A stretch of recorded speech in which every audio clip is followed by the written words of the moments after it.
Oh, Hi, hi. everyone. Welcome to our Hello. fifth installment of BG Bios. Thanks for coming tonight.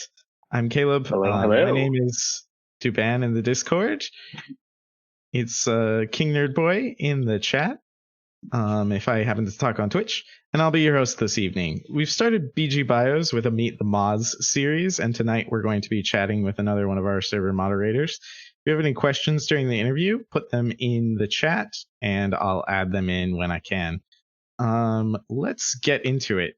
So we Right start with into the it. easiest. Yeah, right into it.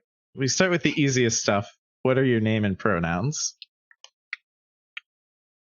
My name, well, I have to sometimes think about it, but I'm Alan. I'm just a panda on the server. So if you recognize the name, great. If not, always open to having people say hi. I go by he, him. I think that's it. Yeah, I was gonna let you go on if you No had more trick, to no say. trick, no trick question. Not yet. You Oh, just wait. okay. I have my guard up. This one is crafty. What are you playing on stream today? Oh, I'm just playing Mario Odyssey because I use a Mac, so streaming is hard. If I were to play anything on my PC side, I wouldn't be able to get my video running at the same time. Gotcha. Fair enough. Yet another game I have not actually played, so more to look forward to. I'm trying to recall if anybody has played a game that I've played. I think someone did once, but mainly no. Oh, there was some League in Austin's. I have played League before. Um, anyway, so we'll get things warmed up with a series of rapid fire questions. So Sure. basically, this is just like you answer as quickly as you can. I've got 3 sets of them, so I break so that we both get a second to breathe, but otherwise, just as quickly as you can. All right. Okay. All right. Take a deep breath. And what's the worst fruit? Uh, Durian. What's the best vegetable? Uh, Eggplants. Actually, that's a fruit, isn't it? It is, It's seed yes, bearing. technically. Ah, all right, fine. Carrots. Pie or cake? Cake. Wrong answer. What's the best kind of cake? Uh, Chocolate. Okay. What's the right way to eat an Oreo? Double stuffed. What's the best restaurant in the area? Best restaurant in the area, I will say. Oh crap! That I don't know. Are they still even open? Come Let's on. see. Best. Rapid I don't fire. know. I don't have one. Hot seat. Hot. There's no hot good restaurants in Boston. You heard it here first, audience. there are no good restaurants in Boston. There are only great restaurants in Boston. That's why there's no But best. Oh, apparently, good. none of them are the best. Yeah. Yeah. Okay. That's the first set. I am a little puzzled that the right way to eat an Oreo is double stuffed. I have to say that. So Usually, it's just not enough like soft frosting to crunch, so in my opinion. so I don't mind double stuffed Oreos. I just don't think double stuffed is the way you eat an Oreo. What? That's What? just the Oreo that you eat, right? Oh no. So when you say standard Oreos, I mean you would take two of them apart and then stuff the two stuffings together and then make a new sandwich. Oh, okay. Got it. I Yeah, just didn't not because understand the answer. so many people did it that they actually made the double stuff Oreo because of that. Is this a I'm too young to understand thing? Maybe. I don't know when double stuff Oreos became a thing, but yeah, I was like, yeah, I guess they do make double stuff Oreos. All right. Okay, take a deep breath. We'll launch into our second set here. Yeah. What's your favorite color? Um, cool gray, like a bluish gray. Okay. What's the best smell to have wafting through your home? Bacon. Who's your favorite animated character? Favorite animated character. The one I can think of now would be Rapid uh fire. ah, rapid fire. I'm blanking. I'm not good at rapid fire. There's nothing rapid about me. Let's see. Uh, Can we come back to it? I'll revisit it at the end. What's the best Oh, Discord react? oh, actually, I do have one. Top Bei Fong. Okay, perfect. What's the best Discord react? Um, Probably the nodding head one, even though I don't get to use it enough. What's the worst movie you've ever seen? Worst movie I've ever seen was probably unfortunately the Avatar movie. What's It the was a best color bad to paint movie. a bedroom? Best color or worst color? Best. I would say light gray. Okay. Same as your favorite color or slightly different? No, no, much lighter than my favorite color. Okay. Got it. Cool. Okay, that was the end of the second set, so you can take a deep breath. I'll give you a second to breathe here. I'm quite shocked Toph Beifong did not come to mind faster than that. You are the Melon Lord, after all. Oh yeah, the melon. I am Melon Lord. Okay. I wish I were Melon Lord. I think you are if you want to be, right? That's what they teach us, and then we get kind of disappointed when we turn out not to be. Right. You can be anything you want. Take a deep breath, and we'll start into our last set here. Okay. What's the ideal art medium? Digital. What's your favorite part of the city to walk in? I would say probably the Esplanade. Where's your favorite place you've traveled? Japan. What's the best VR game? Beat Saber. That's probably because that's the only one I play. What's your favorite gaming console? The Switch. Who's the most interesting person you've ever met? Off the top of my head, probably Joe Gebbia, the founder of Airbnb. Okay, that's an interesting choice. Is there a story? That's the end of the rapid fire questions. So I can pseudo launch into the interview by saying, "Is there a story there?" Well, he went to my school, but he one of the interesting things is he kept the for people who don't know the story of Airbnb, they were founded because originally him and his friend, after graduating from the Rhode Island School of Design, wanted to start a design consultancy. They didn't really have much luck in that.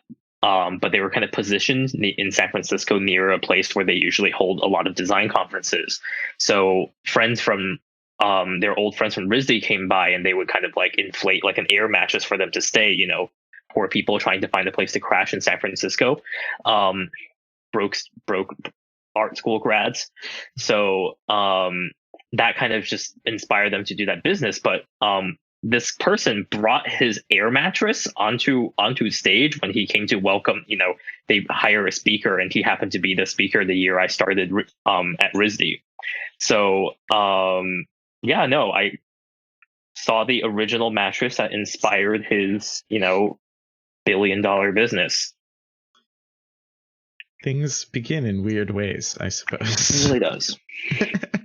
All right, so let's talk a little bit about you. We'll cease with the Airbnb history and begin with the Allen history.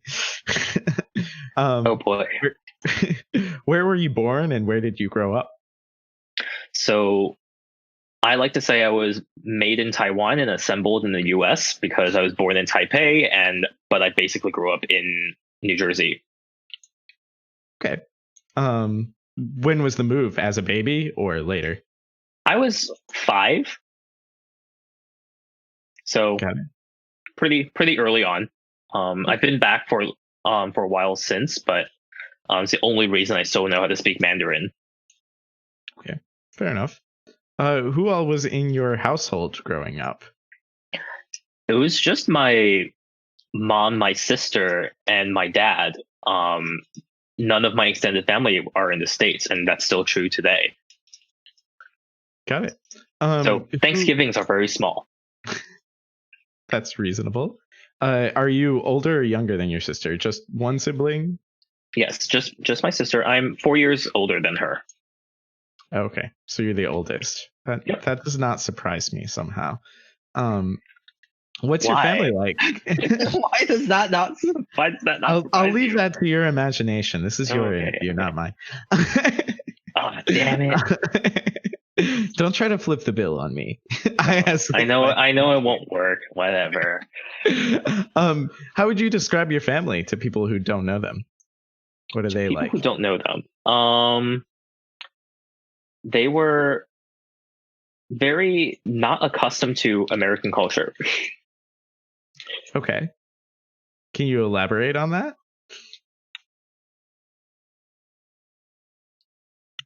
Did you say something? Sorry, I said, can you elaborate on that? Yeah. So I would say, like there's a lot of kind of priorities that they have in terms of kind of ways that we interact with family friends and kind of social stuff.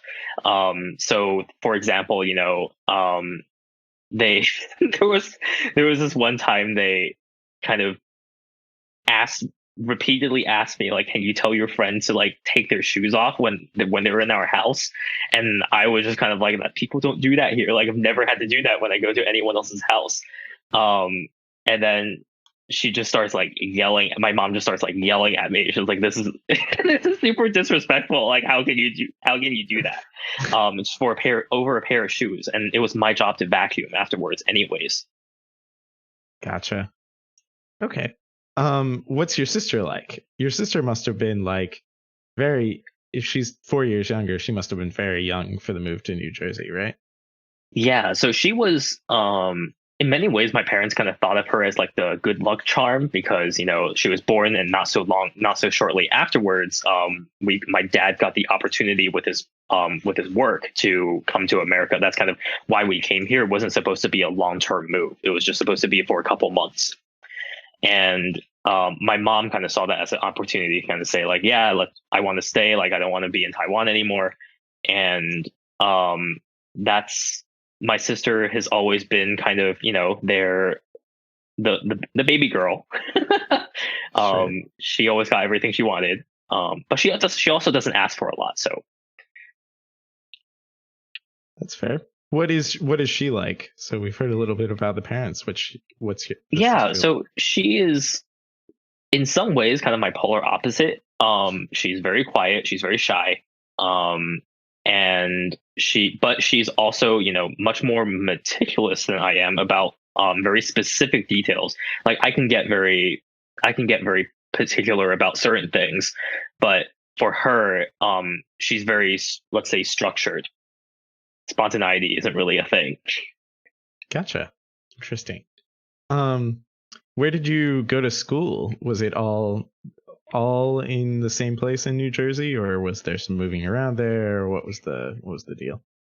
Yeah, I moved around a couple times up until maybe fourth grade. So when we first moved to the States, I was in Fort Lee, New Jersey, and then we moved to kind of the central Princeton area.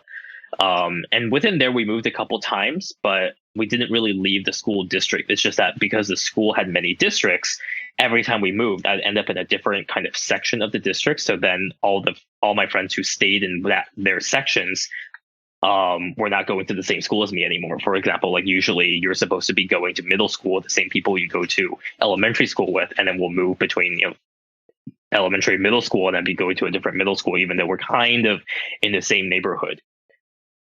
Um, Gotcha. yeah, Did you enjoy school for any or all of the time, or was it a chore for you? What was the deal there? I would say that school is challenging because I've always kind of challenged my teachers, but not in the sense that like I always act out. It's just more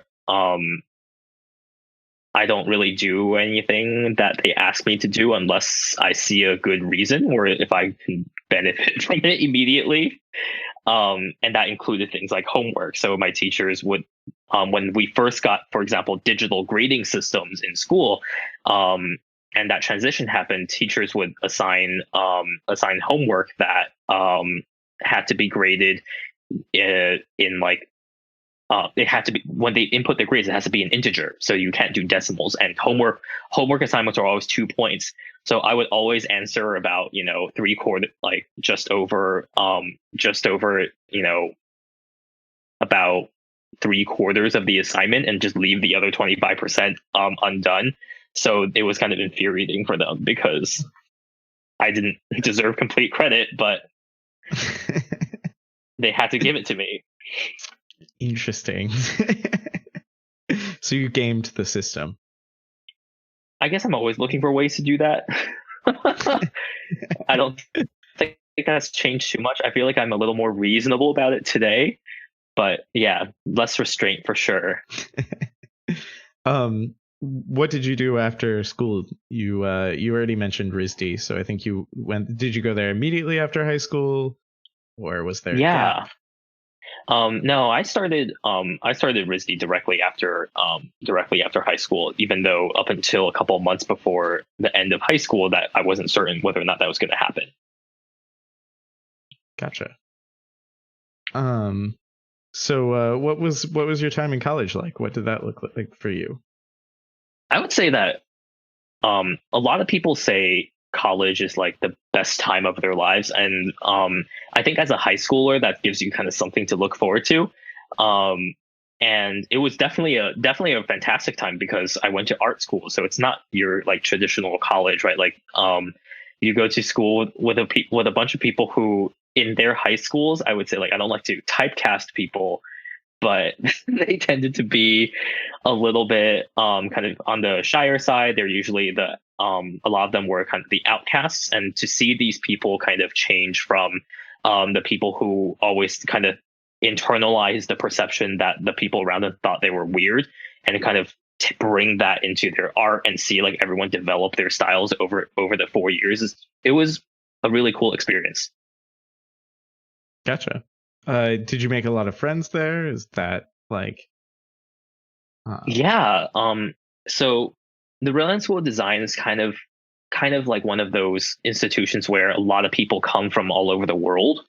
So I made a lot of really good friends, but at the same time, I can also say it's been hard to keep in touch with all of them because as soon as you hit that graduation and commencement date, everyone just kind of scatters. They either move to where their new jobs are because artists and designers, we can't really be too choosy for the most part. sure. um Basically follow whoever will feed you. um and then a lot of people who don't end up, either international students especially because visas are hard, they end up going back to their countries. So we joked a lot about how we'll have friends all over the world, and then we kind of forgot about the fact that we'll have no friends wherever we go. So I would still consider them close friends, but it kind of raises that importance where like you need to just be able to pick up where you left off if you ever like talk to them or meet up with them. Sure. That makes sense. So what did you do after college? What do you do for a living? Has it been the same since college? I guess I'm jumping the gun Yeah, there. yeah. So I've been a user experience designer ever since I left school. I studied industrial design, so in a lot of ways there are many parallels in terms of like the things you learn and the principles that you apply. It's just more of a different medium, so kind of it's software design, and they didn't really have a program for digital and software product design at school. So it was a lot of independent studies to kind of look up what the best practices were when you work with software. And then my first job was actually in at Fidelity Investments, which doesn't sound like the most exciting place to work, but coming from a bubble where everyone's just kind of focused on their art, and like the most heated debates are around color and typography. um, Going back into the real world was a little tough, especially when it comes to like finance. So it was good to be surrounded with more practical people. So I actually knew how to like manage some of my finances, and became the point person from all my other art school friends on how to not go broke. Sure. So what do you do now? Still UX design? Yeah, so I'm still doing UX design. I'm at Amazon, and it's more specifically kind of AWS, which is kind of platform that so much of the internet is built on. I didn't really realize how big it was until I started working for them, and it's kind of bonkers. Gotcha. Um, what's in the cards for the future of your career? Are you happy doing what you're doing now? What do you see next? I'm definitely looking at always kind of looking at new opportunities, I would say, because right, like every once in a while, I think it's important for everyone to kind of stop, and if they're working in the career path that they're interested in, I'd hope that people kind of do a little bit more retrospection, because sometimes you kind of get comfortable, you get really good at your job, but then when I look back, I'm just kind of thinking, what did I learn in the last year? This year was interesting in terms of learning about how to work and adapt all the processes to remote work. But that I can say probably a lot of people had to do that. Sure. But I think as you get more mature in your organization, sometimes you have to ask what do you hope to be able to accomplish in the future, and is the company that or anywhere you're working the place to do it? Because sometimes climbing that ladder is not really the best way to go up. Sure. What is or forward. what is the dream job? Do you have one? I would say that my my dream job has not a lot to do with the job in and of itself, and more of like a goal, and a job as a way to get there. So as a designer, right, like when I was first introduced to product design, I was at RISD, and I saw some other upperclassmen working in computer assisted design programs, CAD, and they were rotating these models for, it was just a really really sleek looking set of different like bento boxes, and they were supposed to design this product, identify who their target markets were, who they thought would buy those and be interested, and they had to also research and write a business plan. That was kind of the first time I was kind of like, business is interesting to me to a certain extent, but it's not something that I can imagine myself like, living and breathing, whereas design could be. And to design something, to think that someone was behind making a product that a lot of people are using, and depending on what that product is, it can either bring a lot of joy or it can make people's lives easier. So my goal became to kind of, and it hasn't changed much since, that I want to be a big part of designing a product that a lot of people kind of enjoy to use. Okay. So, whatever will get me there. Reasonable.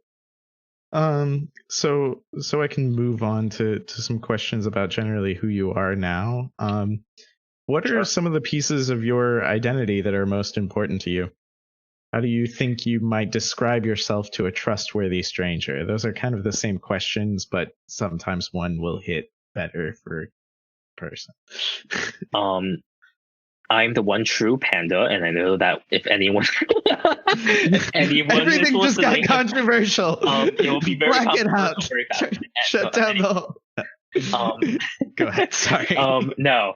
I've always kind of thought of myself kind of as I think being a designer um is kind of like a core part of my identity, because um I firmly believe that you don't become a designer because you don't become a designer to think a certain way. You think a certain way and then you become a designer, because designers are supposed to kind of always be right. Like there's a difference between complaining and seeing things aren't ideal, but more focusing on kind of the way you can envision the solution, right? Like, and I think I apply that mentality to a lot of other things, including my personal identity, right? Like as I struggled with kind of figuring out who I was, especially in high school and going through art school, transitioning from the expectations of a culture that my parents grew up in to a culture that this country has, and then to a culture that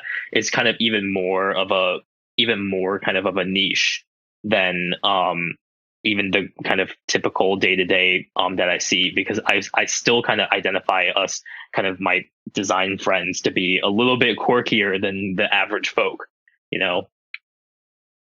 Gotcha. That makes sense. How do you think that your unique identity gives you perspective on the world? Do you think you see things differently than other people because you transition sort of cultures as you were coming of age, and you have sort of this niche design culture that you're part of? Do you think you get a unique perspective on the world? I definitely think so. Um, like for example, Western and Eastern cultures when it comes to parenting, right?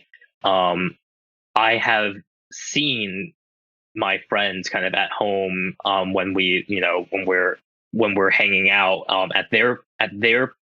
with their families. Their parents are like super encouraging, and it's a lot of positive reinforcement. And I would say that a lot of Asian culture kind of works the other way. Like if things are going well, no one says a thing until something goes wrong. You do something, you make a mistake, and then it's like you never make this mistake again. And uh, if you do this, you're going to end up in the streets or whatever. Like you're going to be a failure when you grow up. And I think that has kind of very different impacts on kind of how you see the world, because on one hand I really think that if you need like going to the extreme of either side isn't good, because if you're always hearing encouraging words even when you and it's out of proportion, I think it can breed a sense of entitlement, which I actually have feel like I've observed.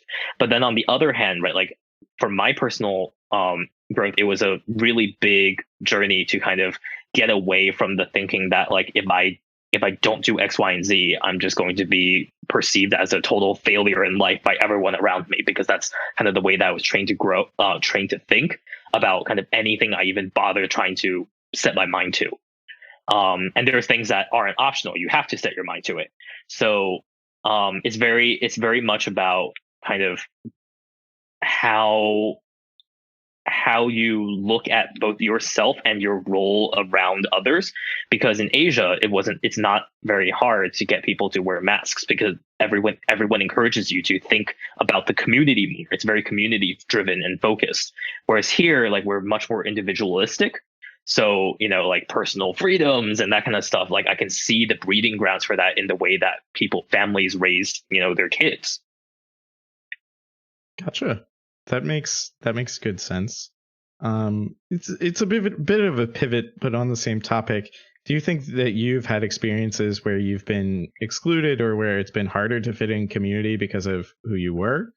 Um, I would say that up until let's say college, that was how it felt all the time, right? Like um I remember all of my closest friends from high school, and I'm still friends with most of them now.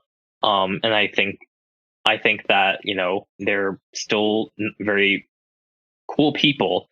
But at the same time, as soon as I went to RISD, I realized I never found the right crowd to begin with, because all of a sudden it was just so much easier to talk to these people.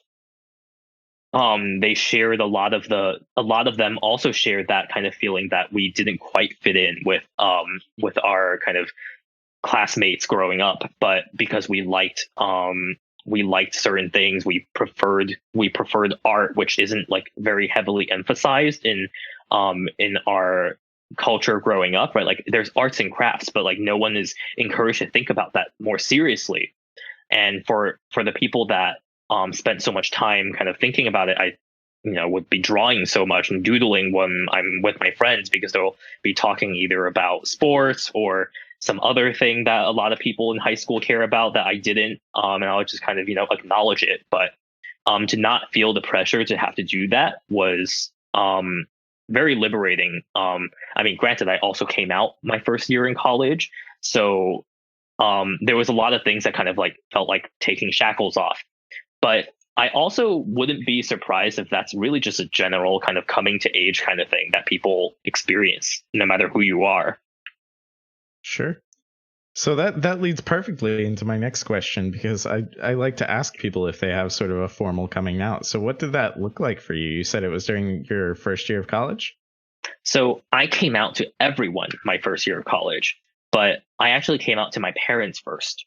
Um, and it was not really a planned coming out. It was kind of rough, but I would say that a lot of it might have been because of me and not really because of them.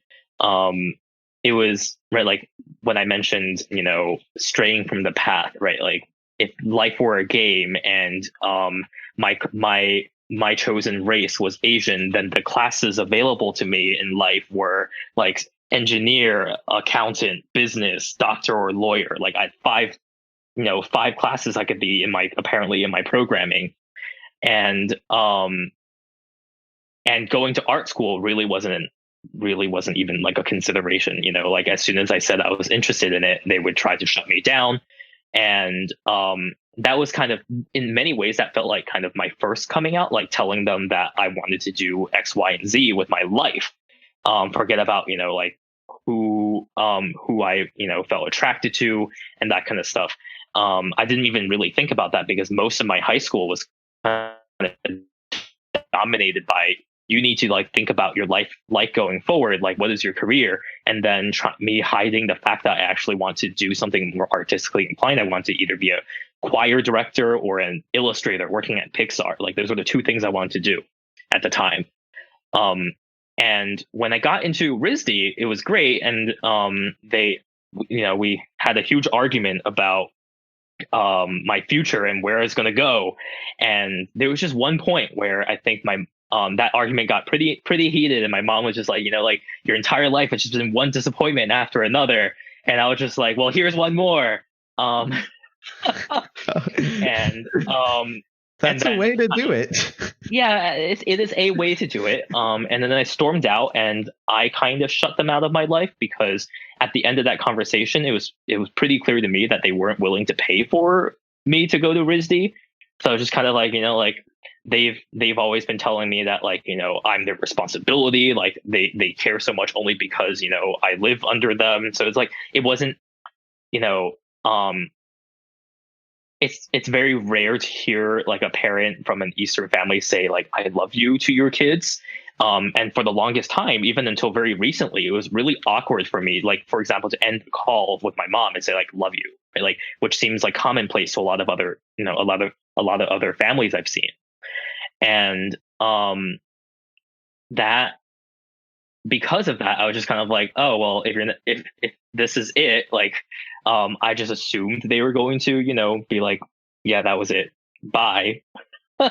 So I just kind of didn't talk to them for a couple months until right before I went to school.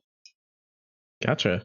Uh, But it's more of a it's more of a topic that they don't really talk about. My dad still says, my dad apparently still thinks that it's a phase. My mom is more like, she's just curious, she's like, why?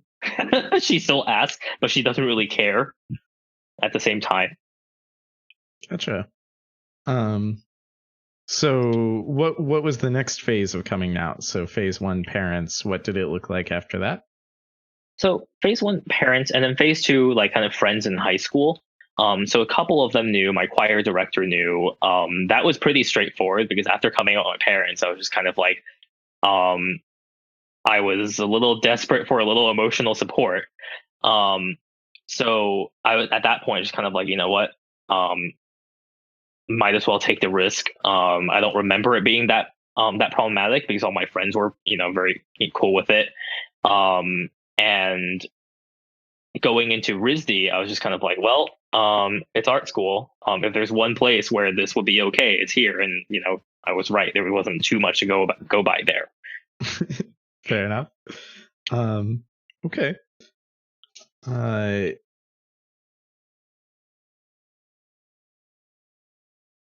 okay. I think I already talked about that. So I can kind of pivot here and talk a little bit more about communities and specifically about the gamers. When did you join the Boston Gaymers server?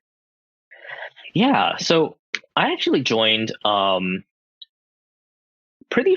think it was the same year that they were founded. It was the winter of 20, like late fall, early winter of 2017. And I joined the group. I believe I saw them maybe from Reddit, or maybe I actually think it was from Facebook. Um, so when I joined, I didn't really communicate a lot with people on the server, but there was like a Christmas party event, and it was that at that point it was still at Matt's, Mevin, our top final boss in the server. He had the kind of holiday party at his place, and that at that point the server was small enough to all fit in his living room. Like we had what 15 people or so. Um, but yeah, that was kind of really my first interaction with this group. Gotcha. Um, how long have you been a moderator? Probably I'm like I think 2020 has like killed my ability to do math. Um, probably almost I was like probably a year, somewhere between like a year or 2 years. Gotcha. But I'll give you another hard one right after. You are not only a mid boss, you're a final boss. So do you know how long? And from my own experience on the server, I happen to know that you didn't just become a final boss. Do you know how long you've been a final boss? I think I've been that for probably close to a year. That sounds about right Unless to my me. but also my sense of time is really screwed up. Sure. Like what is time even anymore? Fair enough. Um, what about the Boston Gamers makes it a home for you? I would say that right, like part of a big part of why I feel connected to this organization is because there are a lot of people who I feel like artists, people who enjoy being indoors from time to time or a lot of the time, and shut themselves up in a room and playing video games also tends to be stigmatized. So in that sense, I'm not a huge gamer myself, but I do relate to that kind of social stigmatism. And on top of that, being part of the LGBTQIA plus community, um, and it's local. I think the locality of it was a huge deal, right? Being able to first meet some of these people and then engage them in chat, right? I've joined other discords and maybe tried to talk to some folks on Reddit in the past, but it just never stuck. I think it's a really cool place to be able to, actually meet someone at some of these events and then see that people are still talking afterwards, which is really unique about that. Gotcha. That makes sense. What do you think as a final boss? What are your goals for the future of the server? I think I would definitely love the server to be able to kind of be a more impactful place, kind of force in the community, for both gamers with a gamers emphasis on the gay, and gay being queer. I also do agree that some it could be interpreted as kind of very focused, and that's actually I hope that this group can become more inclusive of the lesser spoken about identities and orientations out there, because it's that's definitely one area I'd like to see us be much more engaged in. Sure. What do you see as the roadmap to that? Do you have a plan? I What think are the that next steps? Yeah, so I really do think that one of the things that kind of pulled us together is really our interests. So I want to make sure, like, if there are specific interests and ways of like communicating and like key cultural cornerstones that we involve ourselves in that. For example, like some of the stuff that we've been starting to do, like having queer kind of movie nights and that kind of stuff. That I think that's really the beginning. Right, like down to even questions like what games should people be calling out, and communities that might need to exist within the server. I'm really interested in knowing kind of different people in different minorities, are there specific games that we need to kind of be more cognizant of, and different interests that we want to call out more so that these people feel more at home. Sure, that makes sense. So I'm actually going to skip back because I meant to ask you this and I forgot, but I'm only skipping back like one item. What are some of your favorite Boston Gamers memories? Do you have any? I would say that anytime we kind of have like some big events, seeing all the gamers at PAX, because PAX is already like a really exciting event. And I actually went to my first PAX this year, right before every poop hit the fan.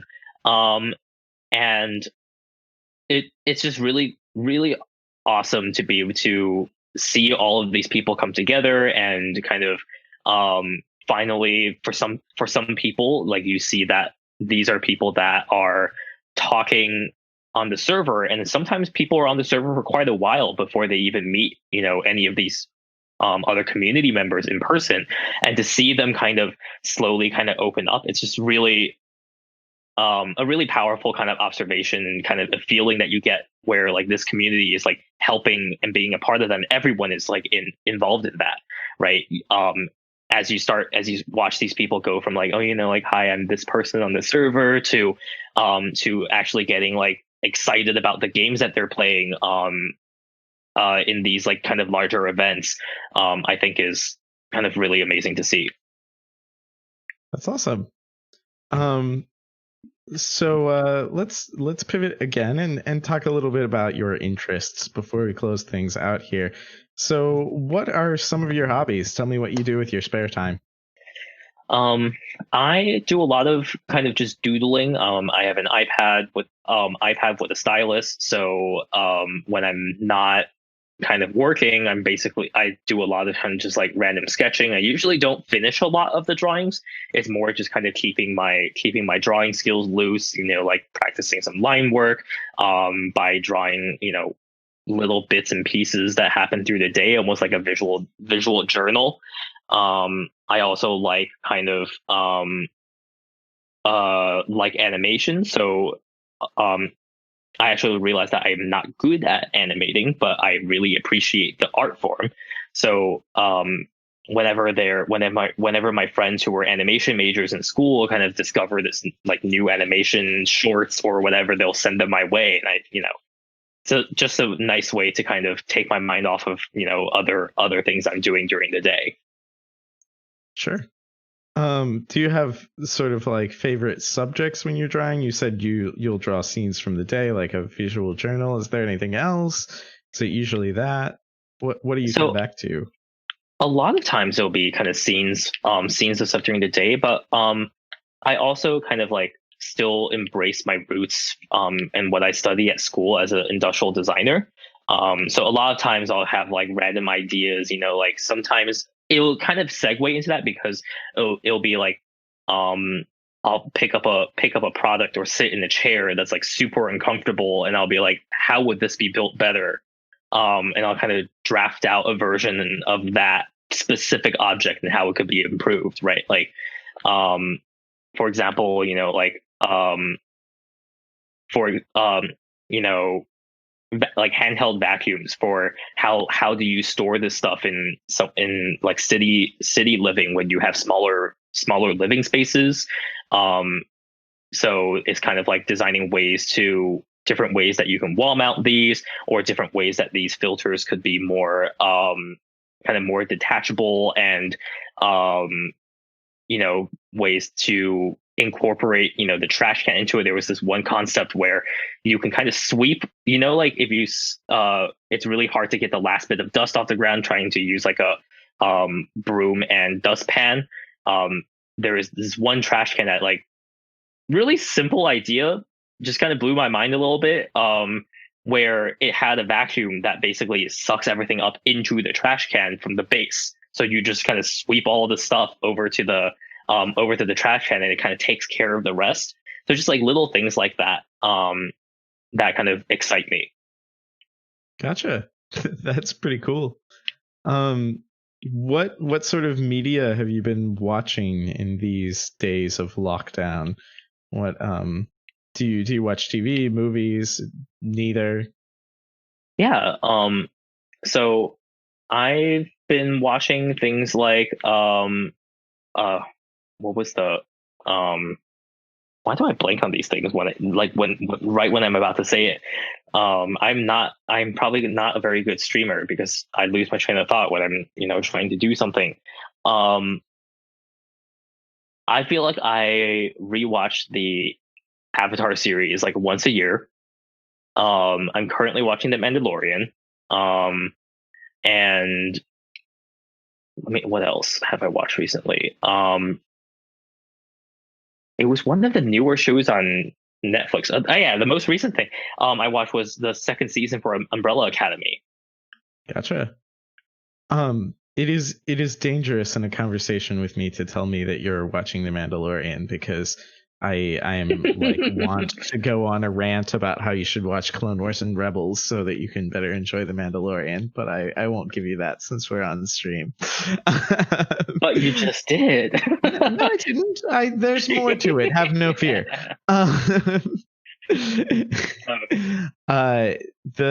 So what do you think makes for great TV? What has attracted you to those shows in particular? So I actually think character development is probably the biggest like single most important thing that I look for in almost any kind of entertainment medium that involves like storytelling and talking about people and their personalities.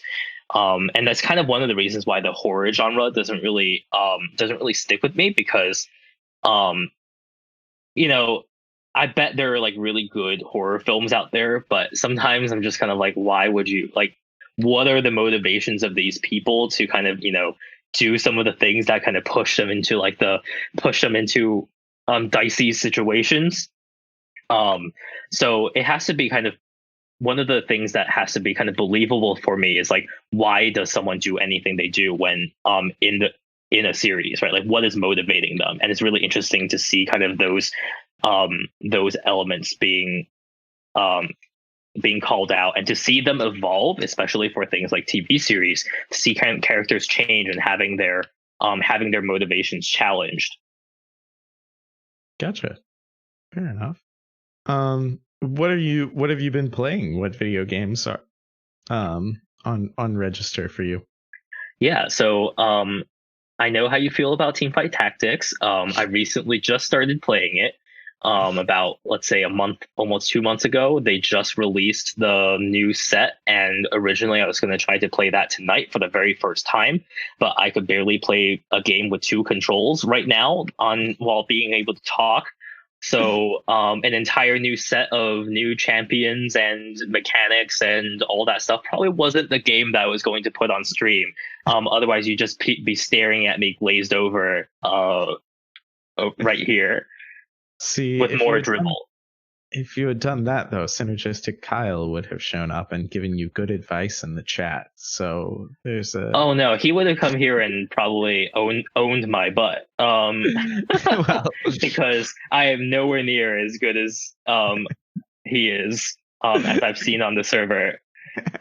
I was planning on coming out as a like League of Legends and TFT player at some point, but I'm not ready yet. So ignore everything I just said. You're gonna stay closeted on that. Yeah, I'm a closeted lol freak. It's actually my boyfriend who introduced me. He's sitting right over there. He's also on the in the server. Gotcha. It's a secret shout out, I take it. It's Phaser Brain, if you guys recognize his name. He spends a lot of time in the food porn channel. But he got me into TFT, and then because the beta program involves having to play actual League, I started kind of playing that too. And then my thing is like, you should know better than to introduce some Asian person to League of Legends, because I've been avoiding that shit for most of my life, and all of a sudden now I'm addicted, just as I expected I would be. Well, here we are then. What can you do? Here we are. It's COVID, right? Like, I do what I want. Take a page out of the Karen handbook. Fair enough. So for our final sort of wrap up question, what are the all-time favorite video games? So what's the best there's ever been? I think the game that stuck with me and has been the biggest kind of community draw that I played is Super Smash Brothers. Like I've owned every iteration of it. And that would be the game that whenever it came out, my friends and I would be in someone's living room or basement for hours on end. Like I would say, when I got Smash Brothers for Wii Brawl, we were just playing, and it was just one week. It was Sunday by the time we left, and by the time we realized that the game was like, congratulations, you played this game for 36 hours. Accomplishment unlocked. I don't even remember what it was unlocked, but it was just, like, that was Smash was a big name in kind of amongst all my friends growing up.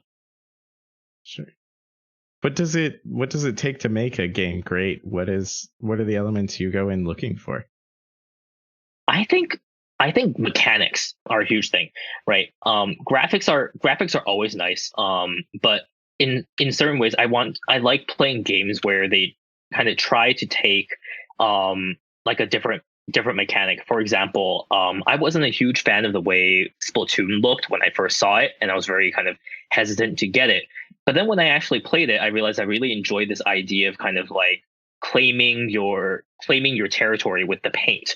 So it's a shooter where, yes, you can still kind of disable other players by taking them down, but the in order to win the game, you have to cover the map with ink, and you don't have you have a finite amount of it, and there are mechanics that help you recharge.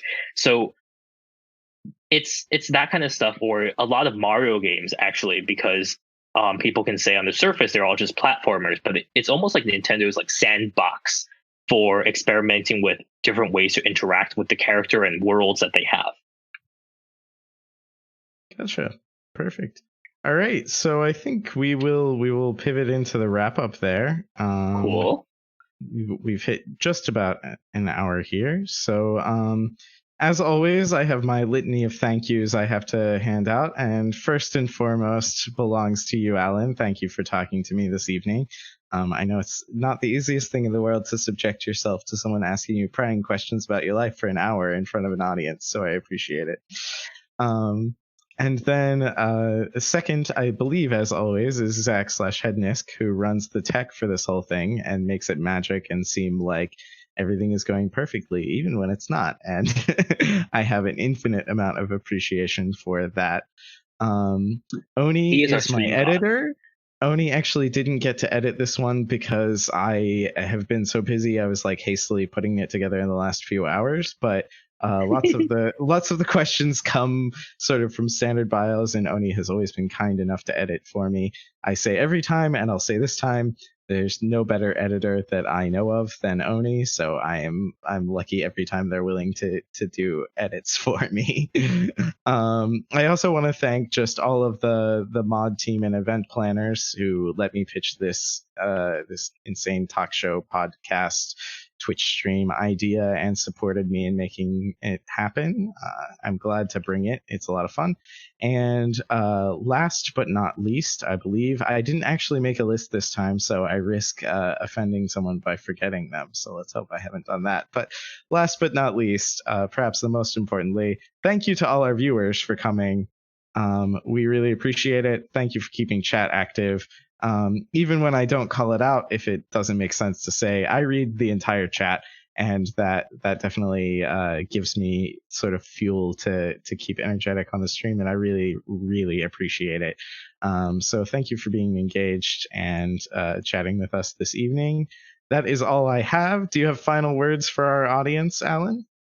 I mean, you took a lot of that out. I mean, I think that everyone has very unique backgrounds, and I look forward to kind of hearing more from others, from other people. And I think we all have pretty unique stories, especially in this community.